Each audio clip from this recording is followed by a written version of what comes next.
Waktu berlalu setiap menit, dan hanya tersisa 3 ayaka. 8 ayaka adalah 1 jam, dan saat ini, sebagian besar Pillmaster telah berhenti. Tidak pernah berhenti. Tidak mudah untuk tetap berpegang pada ramuan obat yang sangat sulit ini. Terlebih lagi, mereka sudah duduk bersila. Meski masih ada ruang untuk usaha, mereka terus meningkatkan sebanyak mungkin untuk menyempurnakan cairan obat yang telah disuling sebelumnya.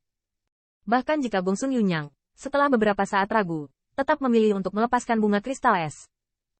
Dalam 9 putaran buah ajaib sebelumnya, dia masih bisa mencoba dengan semangat kemauan dan keengganan untuk kalah dari Qin Yichen, tetapi tidak ada keberanian untuk memperbaiki kristal es. Bahkan dimungkinkan untuk menyempurnakan buah ajaib 9 karakter, yang sudah menjadi batas Gongsun Yunyang.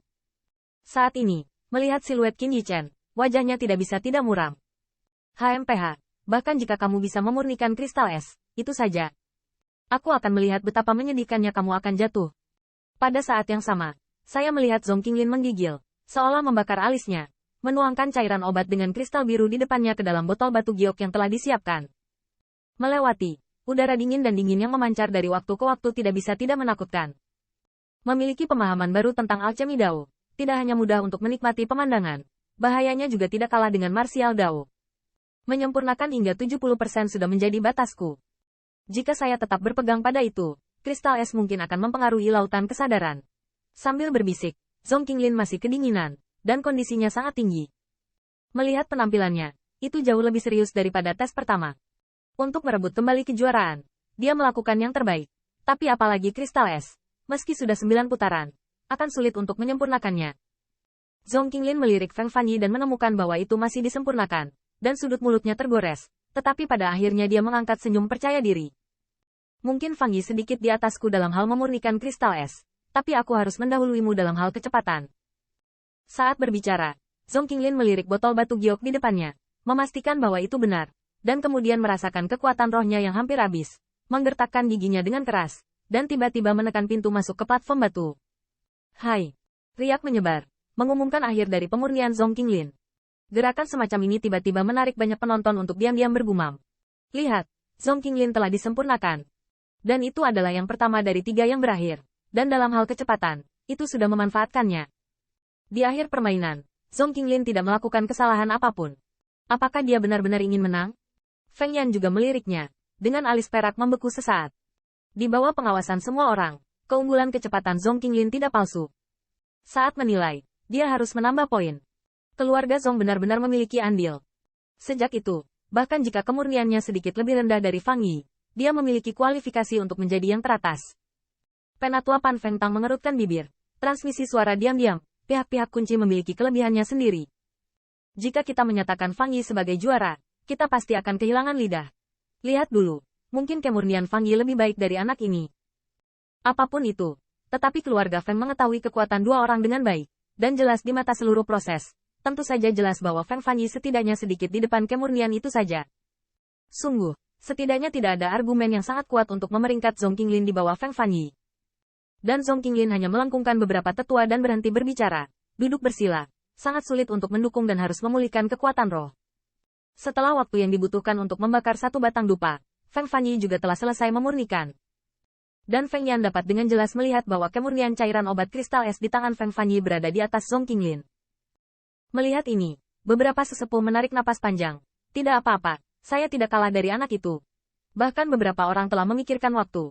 Bahkan jika ada 1000 musim gugur di akhir, paling buruk diumumkan bahwa 2 orang diikat terlebih dahulu.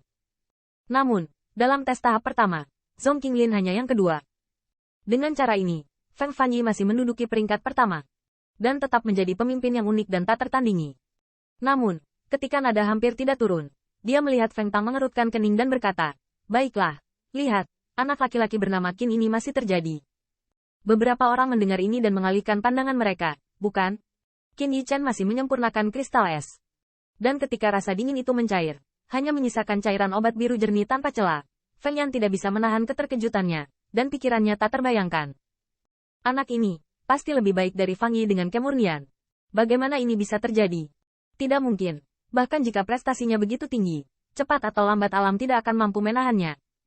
Selain itu, dia baru saja membuat kesalahan, dan butuh banyak kekuatan roh untuk melarutkan cahaya dingin. Tidak mungkin menang dengan kemurnian. Veto Feng Yan tidak terbayangkan. Bahkan beberapa sesepuh diam-diam menghela nafas. Ini beruntung alam Feng Fanyi memiliki keuntungan. Kalau tidak, bocah ini takut tidak ada yang bisa menghentikannya. Melihatnya, ujung jari Qin Yichen menyapu dingin dan tidak pernah mundur. Wajahnya yang tampan juga tampak pucat, dan dalam proses pemurnian kristal es, Sea of Consciousness masih memiliki hawa dingin yang jatuh ke dalam gua es. Tapi Qin Yichen mengertakkan gigi dan melihat benang sari biru yang berubah menjadi cairan obat murni. Mata bintang itu sangat tajam. Di sepanjang lapangan Tianyuan, semakin banyak Pillmaster yang telah menyelesaikan pemurnian. Kebanyakan duduk bersila dan memulihkan diri dalam meditasi. Mereka tidak punya energi untuk memperhatikan 3 orang yang paling menonjol. Namun, ketika banyak orang meliriknya, mereka semua sampai pada kesimpulan, yaitu, Qin Yichen, yang masih menyempurnakan, pasti kalah dari Feng Fanyi, yang sudah meninggal. Bagaimanapun, seluruh Pillmaster hanya berfokus pada pemurnian cairan obat, dan bahkan jika dia sesekali meliriknya, dia memperhatikan para pesaingnya. Ditambah dengan penglihatan yang terhalang, siapa yang hanya akan menatap Qin Yichen? Terlihat seperti ini, juara pertandingan kedua bukan lagi Qin Pillmaster. Tidak mungkin, Qin Pillmaster hanya memiliki Holy Order Middle Stage. Apakah itu lawan gadis iblis keluarga Feng? Meskipun itu surga yang terpilih, pada akhirnya itu hanya kilasan-kilatan saja. Alamnya tidak sebagus itu. Bagaimana dengan pencapaian tingkat lanjut? Anda tidak hanya bisa jatuh dari ketinggian. Waktu akan segera berakhir, dan bahkan semua penonton sedikit kecewa dengan Qin Yichen. Meski masih ngotot, di mata kebanyakan orang, ini karena dia kurang mendukung dibanding Zhong Qinglin. Untuk sementara, banyak orang yang merasa kasihan, dan ada yang menikmati kemalangan orang lain, berharap untuk mengakhiri bel. Saat itu berdering. Zhong Qinglin, yang menyesuaikan napasnya untuk sementara waktu, juga memiliki kekuatan untuk memperhatikan sekeliling.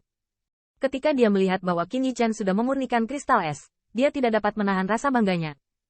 Qin Pillmaster, saya menyarankan Anda untuk berhenti di situ.